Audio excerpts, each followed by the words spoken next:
Hey Lena, did you know we were told to hate Nickelback? Not exactly, since when? 9/11. Who the fuck said that? Asa Park, whose relationship to Hershey Park is currently unknown. Okay, what did he say about Nickelback? You know, I think this might be easier if I just played the video. 9/11 was a pivotal point, not only politically, but also musically. You thought I was joking. The video opens with a reference to 9/11, the largest terrorist attack in American history, before anything else is established. Well, my country gonna was in 2011, but anyway, now I know what the hell that dominant was about. Oh yeah, almost forgot to mention that. Am I the only one who finds this really fucking tasteless, by the way? Genuinely, the first thing we see in this video is a reminder of one of the most horrific events in American history, and it somehow connects to a band this guy thinks we hate too much? It wouldn't even bother me that much if this actually did connect to the major point. 9/11 did change much of what people wanted to see in culture. I am not going to pretend that isn't true. Just look at how many radio stations famously played patriotic songs for months on end because of listener requests. But Nickelback wasn't a group that, for instance, people started going after because of messaging post 9/11. If anything, the video says they got bigger following that point. By the way, also, the video never mentions 9/11 at this point, which makes the video kinda clickbaity, not gonna lie, and not in a good way. There wasn't a band on the planet that got more radio airplay than Nickelback. How You Remind Me has been considered one of America's most played songs ever. You couldn't get away from Nickelback if you tried. I mean, you would have had to go to the moon. They sold out arenas, sold millions of albums. They were the definition of mainstream success. You see what I mean? The video's narrative is that Nickelback got even bigger after 9/11. But why try to tie their fall into this event? Which, I mean, I guess you could kind of argue that they needed to rise before they could fall, but then this isn't about their fall, now is it? Also, dude, they were bigger back to the Mac than the freaking Nickelback. Just take a park down 62. Nickelback was played more than the Beatles, more than the Rolling Stones.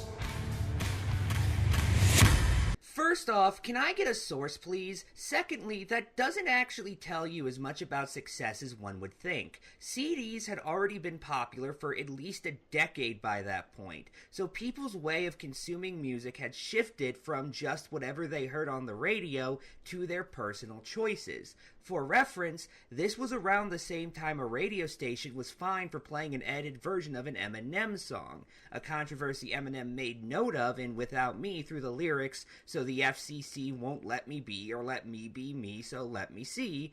Despite that, he is still considered one of the most famous artists of the 2000s, with Top 40 Weekly putting him at number 2, just behind Outkast. And mostly this isn't new for bands. Even back then, groups like Nickelback already sold a lot of CDs, and several of the songs were played a lot on the radio in America, so this isn't much new at all. But then, something strange happened. It's like a meme. You know what a meme is? What's that, Nickelback? Nickelderb, still a better band than Nickelback, wanted for crimes against music. People started to hate them, and I mean really hate them. That bad music makes people violent. It should be noted he doesn't make the case the first Nickelback meme happened on 9/11. Seriously, I'm still not over that. What the fuck? Let me tell you a story.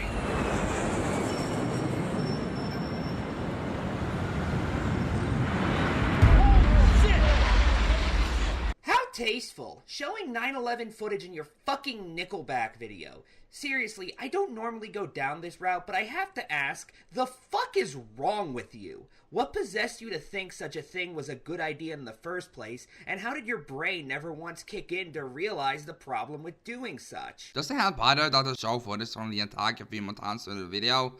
So even more insane than it seems at first. Again, this is a video about why people grew to hate a fucking band. I would understand if this was a case like the Dixie Chicks, where it was the atmosphere after 9/11 which caused their fall following their criticism of George W. Bush, but that's not what happened. Instead, it comes off less like actual looks into the atmosphere and more like, well... On September 11th, 2001, we experienced September 11th.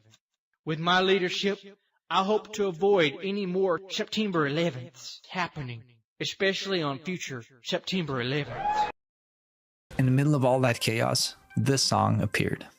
This is how you remind me of I really am. Nickelback's album Silver Side Up was released on 9/11, one of the darkest days in American history, and they actually had to perform that night. It was such a weird, eerie feeling. So I walked out there and I said, in one of the darkest moments in American history, please just let us be a form of distraction so you don't have to think about what's going on. How You Remind Me became the soundtrack of late 2001. A song about frustration, regret, and feeling lost. It wasn't trying to be profound, but somehow it resonated with millions of people. The fuck you mean somehow? You literally just explained why it would have done such. You literally showed footage of a national tragedy specifically for the purpose of making that point. How the fuck are you unable to connect these dots you yourself drew? Also, I'm pretty sure quite a few other things to talk to people from the event. See, the performance released after the attack. And that's not even getting into how us Europeans handled it. Oh yeah, the selection of Nickelback is totally arbitrary. It's not as if all popular culture disappeared on 9/11 and they were the first brick rebuilding everything. People had other things to watch. Like the Card Sharks reboot.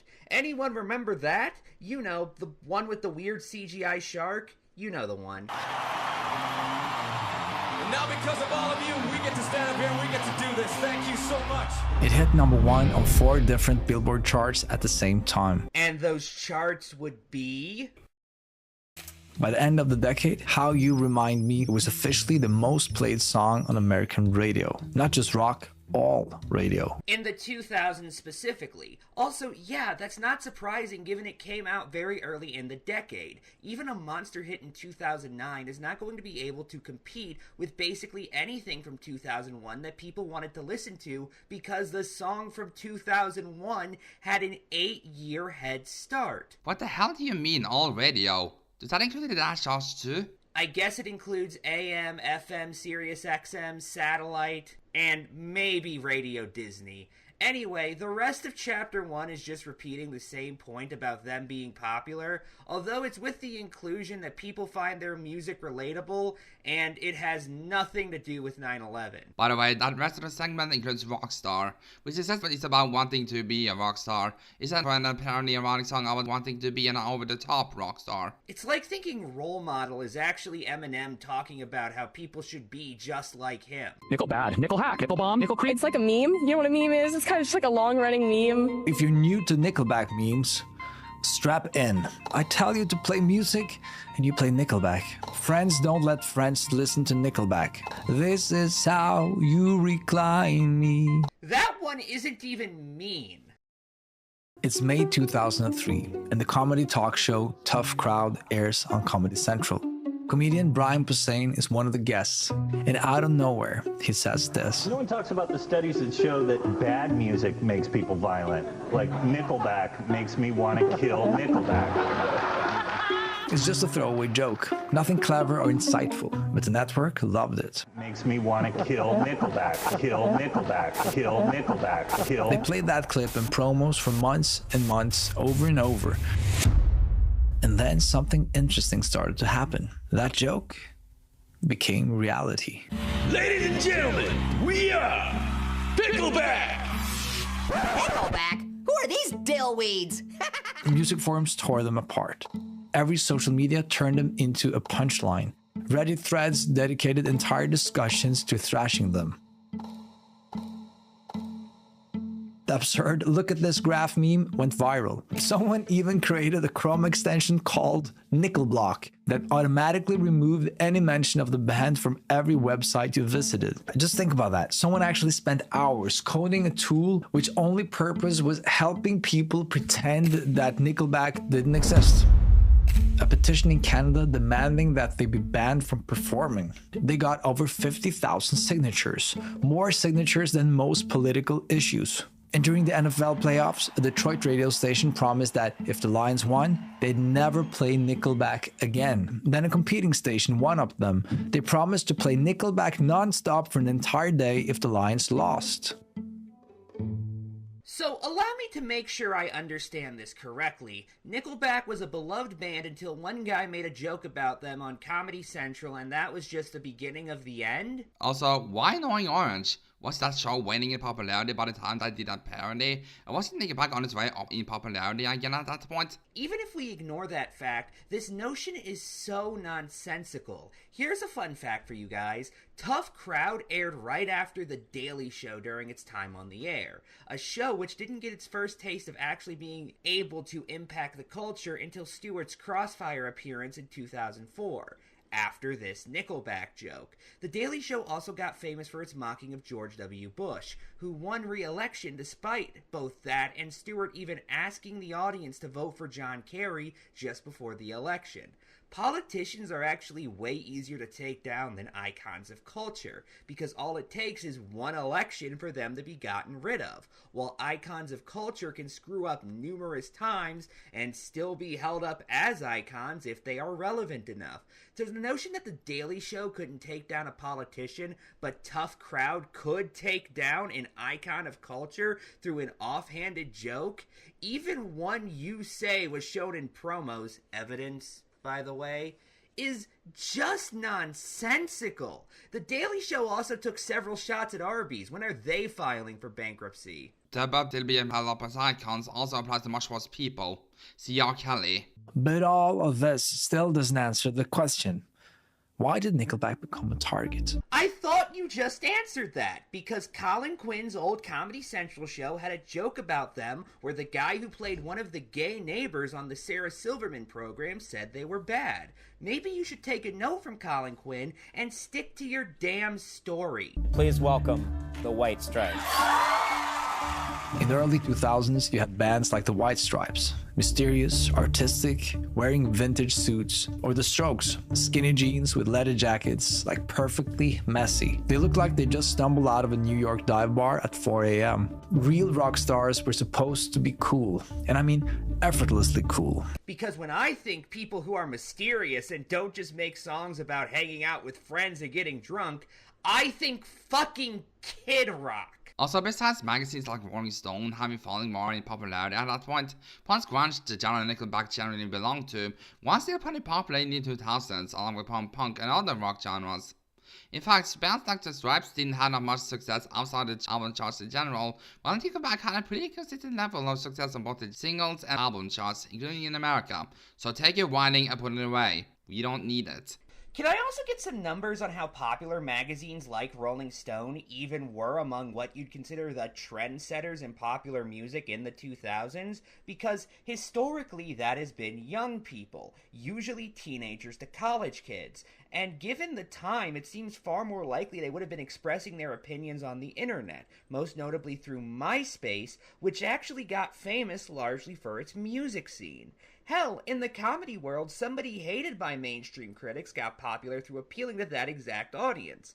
I am, of course, talking about Dane Cook, who sold out Madison Square Garden just because of the fame he got touring the comedy circuit, despite being hated by large numbers of his fellow comedians. Of course, if it were the case that popular opinion actually did change among the masses, then your whole bullshit anti-elitism would fall flat, because you'd actually be going after the real people who control the industry. Common human beings of a specific age companies determine have the most marketing value over some top-down attack to make us hate poor Nickelback. They weren't supposed to try too hard. Then you had Nickelback. Chad Kroeger had bleached blonde hair that looked like it required an entire bottle of gel every morning. Here we've got just closet space, you know, just hang some crap up. By the way, this is the coolest freaking jacket. Look at that jacket. Yeah. The band wore baggy jeans and wallet chains. They looked like they shopped at the mall. They looked suburban, like guys in a bar watching sports. Nickelback is more like trying to get people to get the ease in the air, you know, getting everyone to have a good time and enjoy the rock show. And but here's the thing, the people who love Nickelback Nickelback's music. The ones who buy millions of albums, they like it straightforward. Simple rock music, big guitars, sing-along choruses, songs about drinking beer and relationships. We're not wearing any underwear. Hannah girls, put out. But here's the twist. The people who back then decided what was cool in rock music, they wanted the opposite. They wanted artists who seemed mysterious. Tom York, Julian Casablanca, Jack White, misunderstood and complicated. I mean, yeah, artists are supposed to value concepts like expression over popularity. That is a common belief, especially among the anti-establishment crowds, again, usually young people, who make up the majority of the music market. Dude, plenty of rock acts and artists have sold out, sometimes ironically, and have still remained popular among youth because the music was still good to them. David Bowie is one great example of this. And by the way, tons of artists failed to keep up with the cultural winds and simply found themselves in a new era their style was unable to take part in. It happens. Remember, this video is supposed to be about why we were told to hate Nickelback. That is literally the title of the video. But all I'm seeing is normal changes in cultural opinions along with clumsy attempts to treat it like this opinion was foisted upon us by the higher-ups. They were so mainstream that they were considered to be irrelevant artistically. And if you liked Nickelback, well, then you didn't have very good taste. The hate became its own thing, separate from the band almost. I don't know anything about Nickelback, but I know that, like, my friends that are super cool despise Nickelback.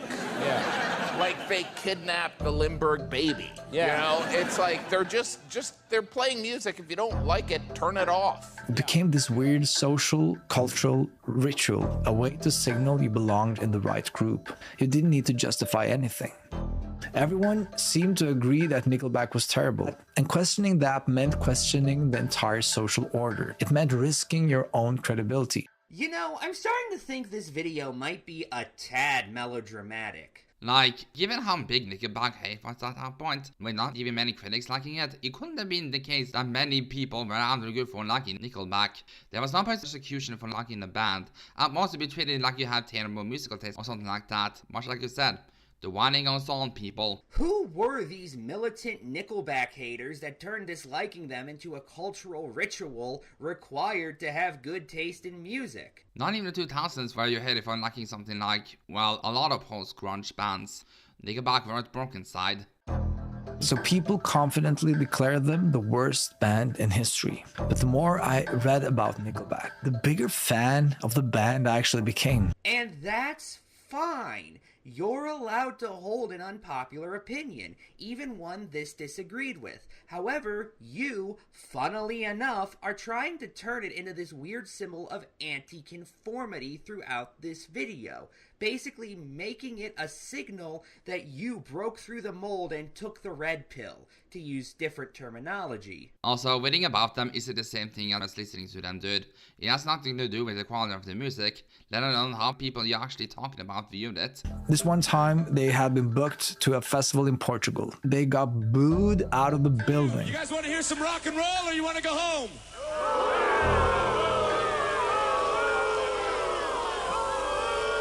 See ya. And here's Chad Kruger's comments afterwards. Well, people were throwing stones. Yeah, I have no idea why. We were playing a metal festival, and I have no idea what we were doing there, and it was just a horrible, horrible mistake. Just we're like, you know what? I came here to see metal. I don't want to see Nickelback. And in their defense, if I went to a metal festival, I wouldn't want to see Nickelback either. In my opinion, he seems like a really reasonable and nice guy. Hardly someone to waste valuable hate on. But where does this urge to collectively hate a band come from? People subjectively coming to the conclusion that it's worthwhile to do so, just as you have subjectively come to the conclusion that doing so is not worthwhile. Most of the criticism Chad got was for his singing, looks, and songwriting, not him as a person. Also, this is about the entire band, not just him. Stay on topic, please. And why?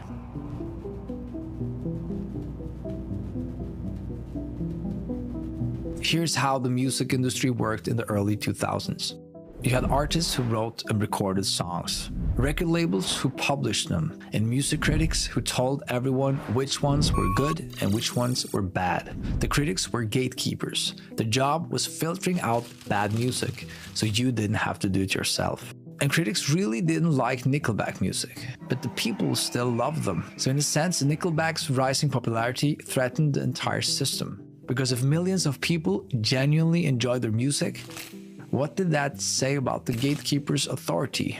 If commercial success didn't require critical approval, what was the point of critics at all? Do I even need to point out the issue here?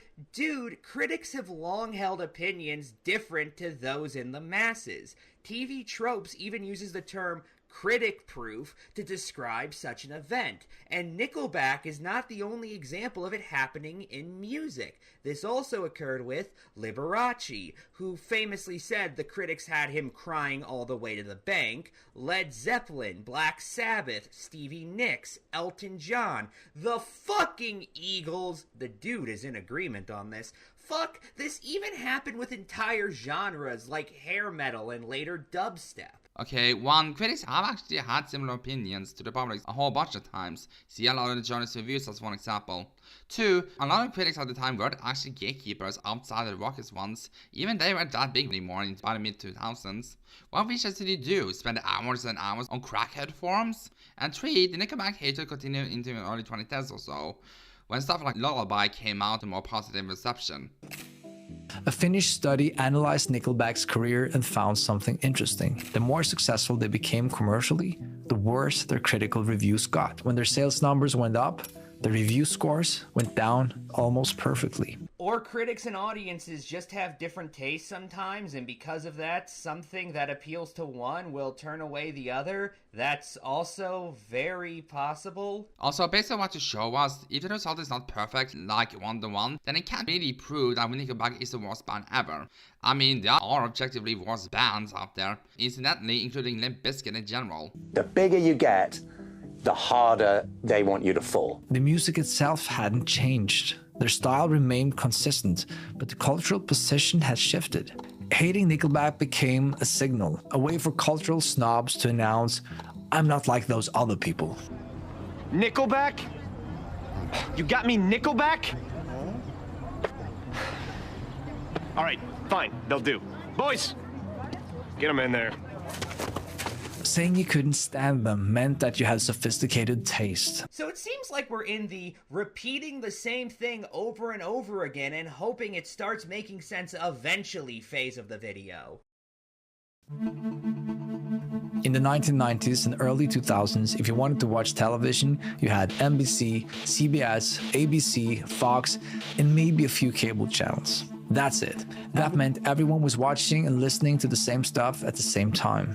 That's called monoculture, when an entire society shares the same cultural references. Monoculture is when it was much easier in the media environment for a single song to become pervasive throughout the world and global culture. This meant that on Monday mornings at work or school, millions of people could talk about the same TV shows they'd all watched Sunday night. The same songs they all heard on their morning commute.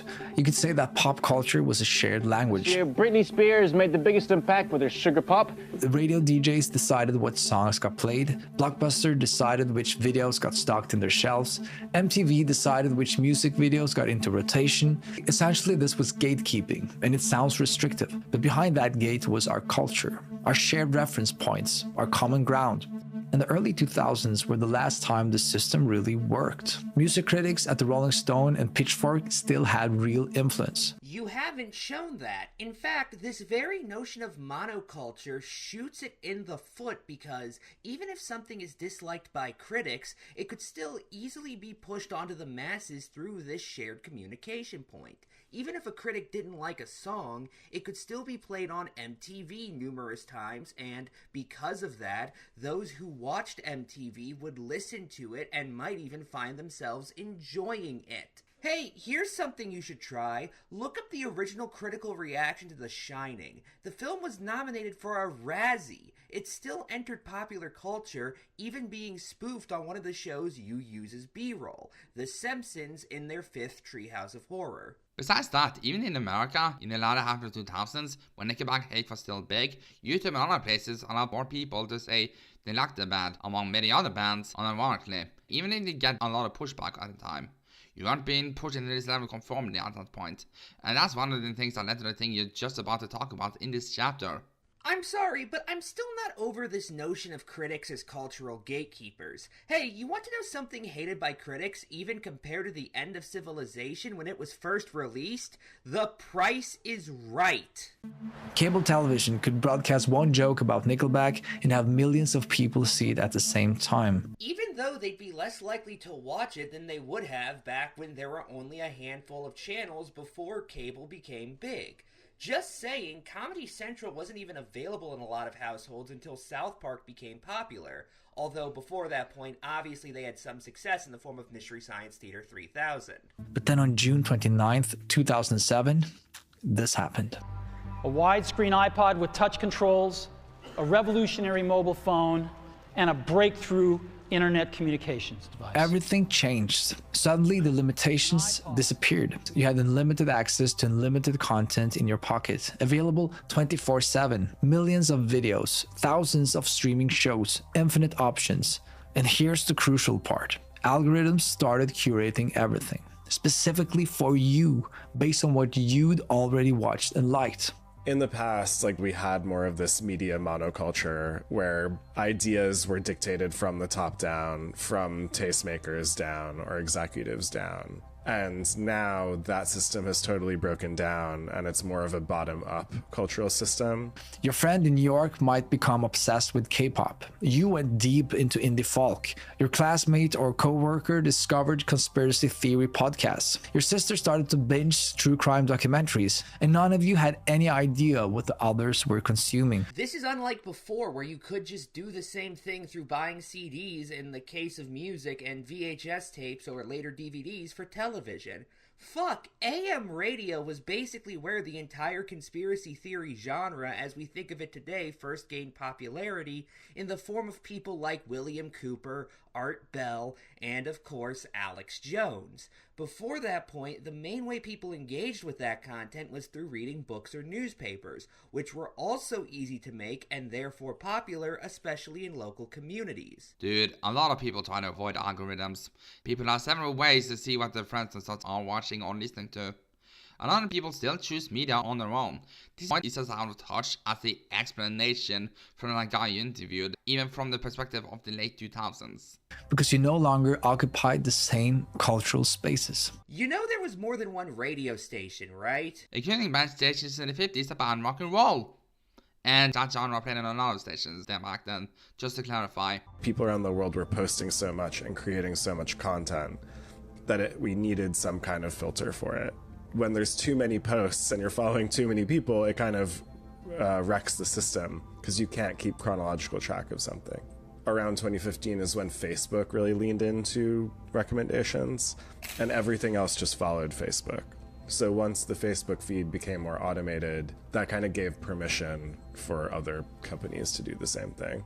Writer Kyle Chayka called this filter world, a place where we've outsourced our taste to algorithms, where we don't discover music anymore. Now we're fed music based on what we've already liked. And how do you think record companies decided what to publish back in the day? Do you believe they rolled a dice and if it landed a certain number, you got your songs released? These algorithms always existed. It's just today they operate a lot faster and we call them that instead of saying a song charted or a trend formed. Things like Facebook have nothing to do with Nickelback getting more popular with people. But more importantly, people still search for media on their own and people still use other sources for news media. Plus, sites like Facebook was fading slowly by the time Nickelback was gaining popularity, so the video is officially stupid at this point. The algorithm doesn't challenge us or surprise us. It just gives us more of the same. Lazy. We don't want to get too far out of our comfort zones. And these algorithmic platforms make it so easy to not do that. We don't have to choose exactly what to listen to. We just have to passively consume what the algorithm is offering to us. Isn't this the exact kind of content you said Nickelback was creating in the first place? Also, people have far more control today than they used to. Back when it was radio stations, the only thing you could do if you wanted to hear a specific song was hunt for it and hope it was on one of the various stations you had. Today, if you want to hear a specific piece of music, you can just search for it, algorithm be damned. And when everyone's algorithm is different, everyone lives in their own reality, their own bubble, their own versions of culture. Culture is now splintered into a million micro communities. and the monoculture has died. And with it, died the ability for everyone to agree on anything. And that's when it occurred to me that we're never going to have another Nickelback. Like, we will never have another most hated band in the world. Justin Bieber and Rebecca Black got hated way after Nickelback. What the fuck are you talking about? Anyway, that's all I want to cover, so my final thoughts are, what? Yeah, I think that's good. This video was a disingenuous attempt to whine about a band you liked being hated a lot back in the day by creating a narrative basically about the powers that be, making people hate the band when really a lot of people didn't like them more often than not based on their own opinions and reasoning. You, to be frank, had nothing to say on this topic, so why don't you shove it up your ass? Anyway, until next time, if ever.